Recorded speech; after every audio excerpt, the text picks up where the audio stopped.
Hello everyone, Radhe Radhe.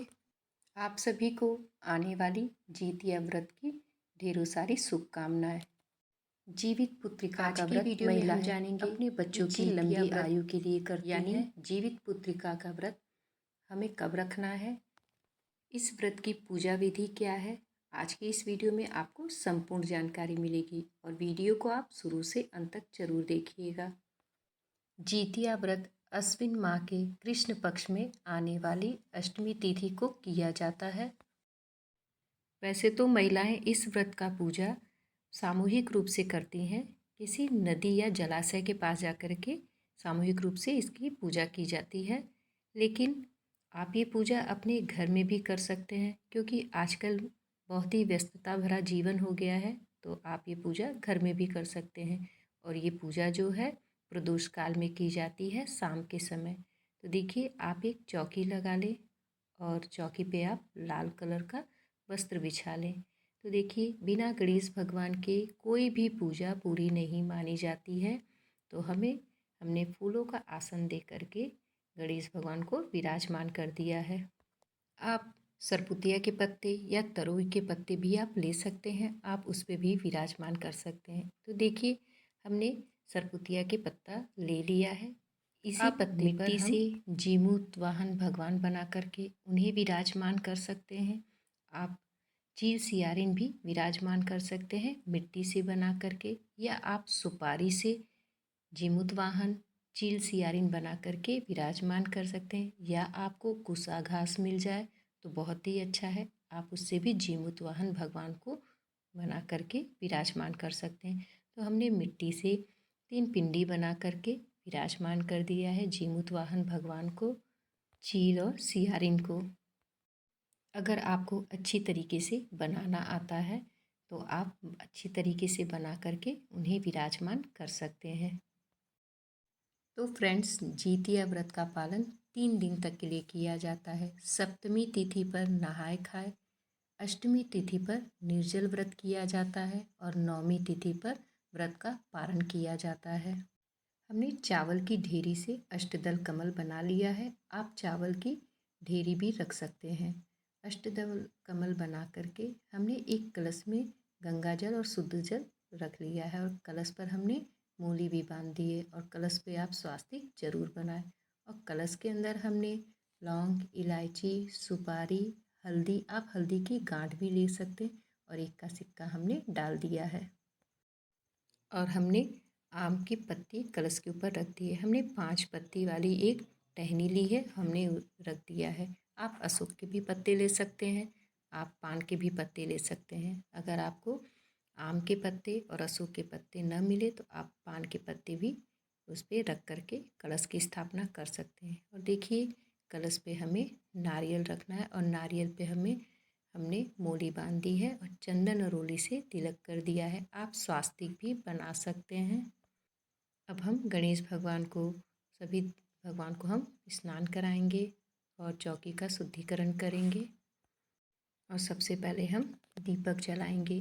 दीपक हमें सबसे पहले जलाना है, क्योंकि दीपक जो होता है पूजा का साक्षी माना जाता है। अपने हाथ में फूल और अक्षत लेकर के हम संकल्प करेंगे कि प्रभु, मैं आपके निमित्त होकर के आपकी पूजा कर रही हूँ, आप मेरी पूजा को स्वीकार करिएगा और मेरे बच्चे की लंबी आयु दीर्घ आयु करिएगा। और फूल और अक्षत हम गणेश भगवान के पास छोड़ देंगे। और देखिए, सबसे पहले पूजा मैंने आपको पहले ही बताया है कि गणेश भगवान की जाती है। तो हम चंदन से गणेश भगवान को तिलक करेंगे।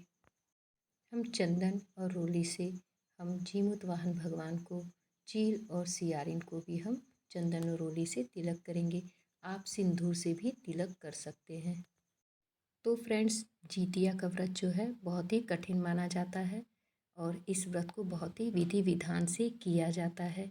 महिलाएं अपने बच्चों की लंबी उम्र के लिए ये पूजा और व्रत करती हैं। हमने कलश पे पहले से ही चंदन और रोली से तिलक कर दिया है।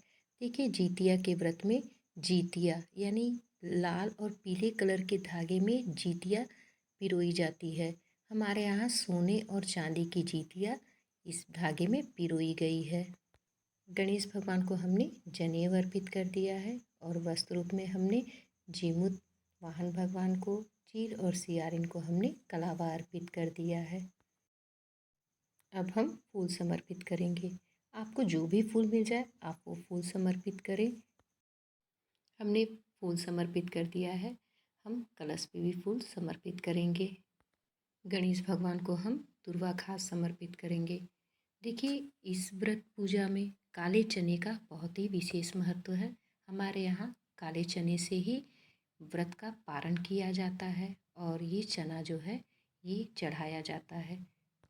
तो चने को हमने एक दिन पहले भिगो लिया था। भिगोने के बाद देखिए चना फूल जाता है यानी खिल जाता है। तो उसके बाद ये हमें पूजा में समर्पित करना होता है। तो इस तरीके से हम चने को चढ़ा देंगे।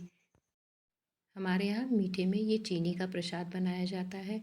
बहुत लोगों के यहाँ पुए बनते हैं या कोई और भी मिठाई आप ले सकते हैं। तो जो आपके यहाँ मीठा चढ़ाया जाता है आप वही मीठा लें। और फल में हमने आप जितने फल चाहें उतने फल ले सकते हैं और हमने फल भी समर्पित कर दिया है। हम धूप दिखाएंगे। हम दक्षिणा समर्पित करेंगे। दक्षिणा जो है वो पूजा में रही हुई कमियों को पूरा करता है। तो आप दक्षिणा जरूर समर्पित करें। अब हम कथा पढ़ेंगे। तो कथा पढ़ने के लिए पहले हम सबसे पहले एक लोटा जल रखेंगे और अपने हाथ में फूल और अक्षत लेकर के हम कथा पढ़ेंगे। अगर आपके पास कथा की किताब नहीं है तो आप मोबाइल में भी कथा सुन सकते हैं, लेकिन आप जीत या व्रत में कथा जरूर पढ़ें या सुने।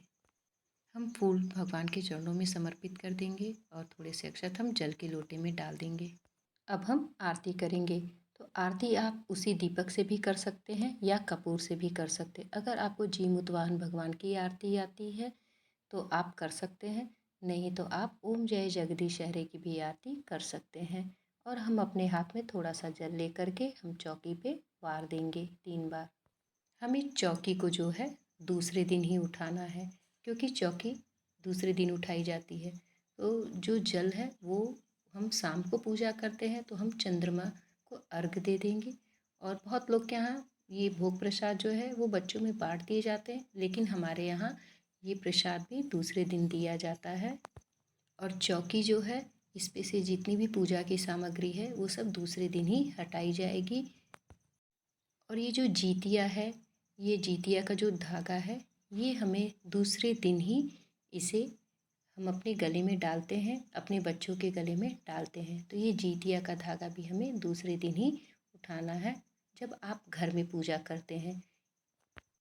तो फ्रेंड्स, आपको जीवित पुत्रिका की ये सरल पूजा विधि अगर आपके लिए थोड़ी भी यूज़फुल हो तो आप प्लीज़ चैनल को ज़रूर लाइक करिएगा। आप सभी को राधे राधे, जय श्री कृष्ण।